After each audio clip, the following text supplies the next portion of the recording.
Hi, మీ car అమ్మకానికి ఉందని మీ advertisement చూశాను. నేను కొంటాను.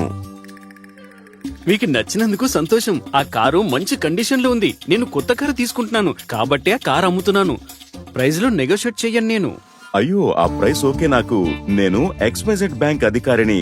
1 నెలలో రిటైర్ అవుతున్నాను. మా అబ్బాయికి కార్ బాగా నచ్చింది, అందుకే తీసుకోమని నన్ను ఒత్తిడి చేస్తున్నాడు. ఓ అవునా? అయితే కారు కొని ముందు చెక్ చేయాలనుకుంటున్నారు కదూ?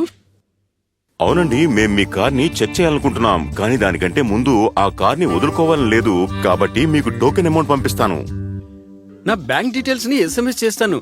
టోకెన్ అమౌంట్ కింద 10,000 రూపాయలు NFT ఆన్లైన్ ట్రాన్స్ఫర్ పంపించవచ్చు. డీటెయిల్స్ వచ్చాయండి. మీకు అమౌంట్ ని ట్రాన్స్ఫర్ చేస్తాను. థ్యాంక్ యూ అండి. డబ్బుని ట్రాన్స్ఫర్ చేసేందుకు 10 నిమిషాల నుండి ప్రయత్నిస్తూనే ఉన్నాను, కానీ ట్రాన్స్ఫర్ అవ్వడం లేదు. నేను మీకు మొబైల్ ఫోన్ నుంచి QR కోడ్ పంపిస్తాను. దాన్ని స్కాన్ చేయండి, అప్పుడు నేను ట్రాన్స్ఫర్ చేయగలను.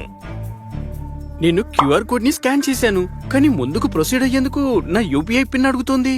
కరెక్ట్ గా చెప్పారు. మీకు డబ్బు రిసీవ్ అవ్వాలంటే మీ పిన్ ని ఎంటర్ చేయాల్సి ఉంటుంది. ఓ, మోసం జరిగిపోయింది. అప్రమత్తంగా ఉండండి. QR కోడ్ ద్వారా జరుగుతున్న మోసాల నుండి కాపాడుకోండి. చేయవలసినవి: QR కోడ్ ని ఉపయోగించే ముందు వాటి పట్ల అవగాహనని పెంచుకోండి. మోసకారి లావాదేవీల గురించి మీ బ్యాంక్ వారికి తెలియజేయండి. మీ దగ్గరలో ఉన్న సైబర్ క్రైమ్ పోలీస్ స్టేషన్ లో జరిగిన దాని గురించి రిపోర్ట్ చేయండి. National cyber crime reporting portal cybercrime.gov.in కి రిపోర్ట్ చేయండి. చేయకూడనివి: ఇతరుల నుండి డబ్బు రిసీవ్ చేసుకోవడానికి మీ UPI పిన్ ని ఎంటర్ చేయకండి. డబ్బుని మీరు పంపించేటప్పుడు మాత్రమే UPI పిన్ అవసరం ఉంటుంది. పేమెంట్ ని రిసీవ్ చేసుకోవడానికి QR కోడ్లని స్కాన్ చేయాల్సిన అవసరం లేదు. పేమెంట్ ని పంపేందుకే QR కోడ్ ని స్కాన్ చేయాల్సి ఉంటుంది.